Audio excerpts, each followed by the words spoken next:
Ayan. Ang dahilan nito bakit na nag-crack tong head ay sa kaka-overheat. Ka-overheat to mga mix mga par, kaya ganito ang nangyari. Okay, andar. Heater mo ng konti para ano, para one click. Ayun, nakatakip na to. Kasi nung una, pag andar, salwak yan. Yun. Success. Nabot na tayo ng top overall tayo ng 4BA1. Ito yung overheat problem. Sumasalwak ang tubig sa radiator. Sine-check ko tong cylinder head. Tingnan nyo mga paro, crack na pala. Ang dahilan nito bakit na nag-crack tong head ay sa kaka-overheat. Ka-overheat to mga par, kaya ganito ang nangyari. Yun yung dahilan kung bakit na nagka-crack to. Sobrang init to, sobrang init, sobra-sobra talaga. Kaya pagka nag-overheat ang sasakyan, iwasan nyo yung laging nag-iinit, ang daming damage nun. Mabibingkong to, yung black, mabibingkong. Ito na yung dahilan, ito na yung ano mangyayari oh. Kaya magpapalit tayo ng buong cylinder head. May brand new rin to, may surplus. Bahala na kayo anong diskarte nyo ipalit, basta wag nyo isasalpak na ganito oh. Ayan mga paro, crack talaga oh. Yan. Ito pa oh. Dalawang crack. Kaya palitan natin ng surplus yung walang crack para iwas tayo ng salwak ng radiator o bula ng radiator, para iwas yung overheat. Yung nabili nating surplus ay walang mga ganito. Ito titingnan nyo. Ayan o. Okay na. Ito yung surplus na nabili natin.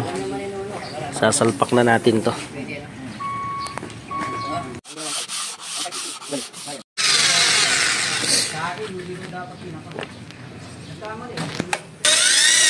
Ayan mga par, pagka nakabili ka ng mga surplus na cylinder head, huwag kayong magtitiwala na salpak o palitan lang ng valve seal.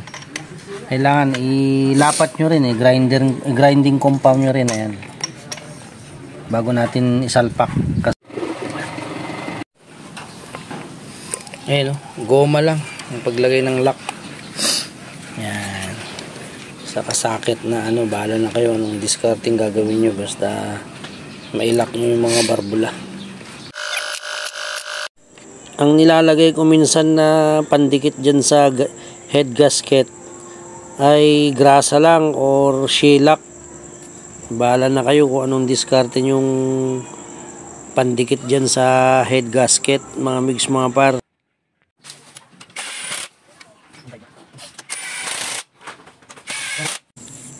Ay, pandar na tayo. Naabot na tayo ng gabi. Time check tayo, 6:30. Heater mo lang. Kasi mga ganito, may mga heater, mga 4BA1 eh. Medyo antik-antik na rin kasi yung ganitong sasakyan eh. Ayun, nakatakip na to.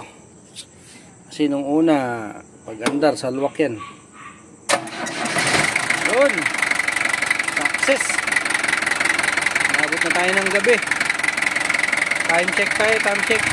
Ayan, okay.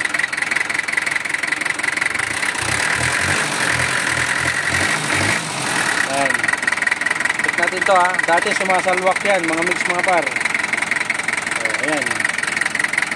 Tutukan mo yung ilaw, gabi na eh. Dito. Ayan o. Ayan, okay na yan. Maandar na yan. Kaya naging okay to. Pinalitan natin tong ano, cylinder head na crack. Wala nang crack yan. Yan yung 4BA1 na overheat problem. Okay na, wag na natin i-road test to. Okay na to. Yan. Dati may natatakpan to. Ito, tatakpan no. Yung radiator. Kasi kita naman natin dun sa unang video namin ay crack talaga ang ano, ang cylinder head. Ang pinalitan natin dito ay cylinder head. Lahat ng nakita natin dito sa ibabaw dahil nag-top overhaul tayo. Yun lang yung ano, kaya nagiging okay na siya. Wala nang salwak.